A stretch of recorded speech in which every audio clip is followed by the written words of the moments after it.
கூட்டங்கள் தலையா கடல் அலையா குழந்தைகள் பெரியவர் அனைவரை இழுக்கும் குமரன் அவன் கலையா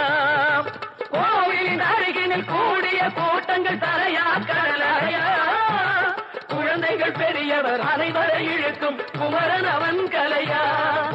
திருச்செந்தூரின் கடலோரத்தில் செந்தில் நாதன் அரசாங்கம் தேடி தேடி வருவோர்க்கெல்லாம் தினமும் கூடும் தெய்வாம்சம்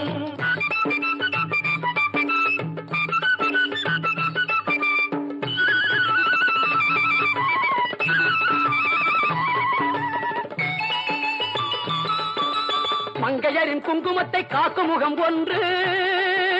வாடுகின்ற ஏழைகளை காணும் முகம் ஒன்று